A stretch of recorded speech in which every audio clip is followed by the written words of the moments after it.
तो corona virus की महामारी दुनिया के हर उम्र के व्यक्ति को संक्रमित कर रही है। फिलहाल इस महामारी के प्रसार को कम करने के लिए कोरोना वैक्सीन आ चुकी है, लेकिन अभी फिलहाल ये वयस्कों को ही लगाई जा रही है। वयस्कों में जहां कोरोना वायरस होने के आसार ज़्यादा हैं, वहीं अभी तक बच्चों में इसके गंभीर परिणाम होने की उम्मीद बेहद कम है। हालांकि कई लोग अपने बच्चों को लेकर चिंतित हैं और उनके बच्चों को कोरोना की वैक्सीन कब लगेगी, ये सवाल भी लगातार उठा रहे हैं। इसी सवाल का जवाब दिया है बायोएनटेक ने। बायोएनटेक की कोशिश अगर सफल रही तो जल्द ही बच्चों के लिए भी कोरोना वैक्सीन आ जाएगी।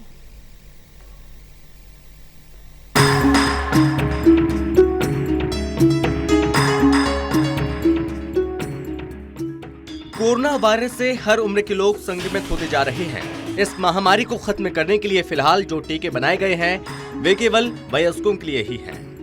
हालांकि जल्द ही बच्चों के लिए भी इस घातक बीमारी से बचने के लिए वैक्सीन आ जाएगी। दरअसल जर्मनी की दवा कंपनी बायोएनटेक का कहना है वो यूरोप में 12 से 15 साल के बच्चों के लिए जून में कोरोना की वैक्सीन लॉन्च करेगी। बता दें कि फाइजर और उसकी सहयोगी जर्मन कंपनी बायोएनटेक ने इसी साल मार्च के अंत में ये दावा किया था उसकी कोविड-19 वैक्सीन 12 साल से बड़ी उम्र के बच्चों के लिए भी पूरी तरह सुरक्षित और वयस्कों की तरह कोरोना वायरस महामारी का असर रोकने में कारगर है। कंपनी ने 12 से 15 साल की उम्र वाले 2260 अमेरिकी वॉलंटियरों को कोरोना की वैक्सीन देने के बाद सामने आए प्राथमिक डाटा के आधार पर ये दावा किया है। फाइजर का ये दावा स्कूलों में बच्चों को वापस लौटाने की दिशा में बेहद अहम माना जा रहा है।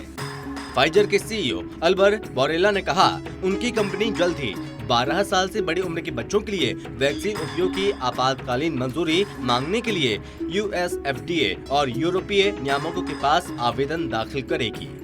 गौरतलब है कि केवल फाइजर और बायोएनटेक ही नहीं बल्कि करीब आधा दर्जन से ज्यादा कंपनियां बच्चों के लिए कोरोना वायरस से बचाव का टीका बाजार में उतारने की होड़ में जुटी हैं।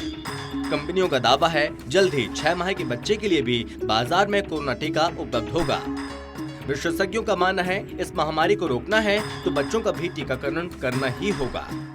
अमेरिकी कंपनी मॉडर्ना भी 12 से 17 साल तक के बच्चों पर कोरोना वैक्सीन के प्रभाव को लेकर अध्ययन कर रही है। सूत्रों का कहना है कि मॉडर्ना के अध्ययन में सामने आए तथ्य बेहद सकारात्मक है।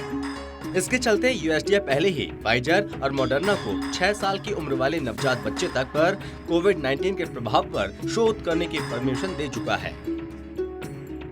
दोनों कंपनियों के अलावा एस्ट्राजेनेका पिछले महीने ही ब्रिटेन में 6 से 17 साल तक की उम्र वाले बच्चों पर अपनी वैक्सीन के प्रभाव पर शोध शुरू कर चुकी है। आपको बता दें कि जॉनसन एंड जॉनसन भी अपने पीडियाट्रिक अध्ययन शुरू करने जा रही है, जबकि चीन की सिनोवेक कंपनी ने हाल ही में दावा किया था उसने 3 साल तक की उम्र के बच्चों के लिए अपनी वैक्सीन सुरक्षित होने से जुड़ा प्राथमिक डाटा चीनी नियामकों को सौंप दिया है।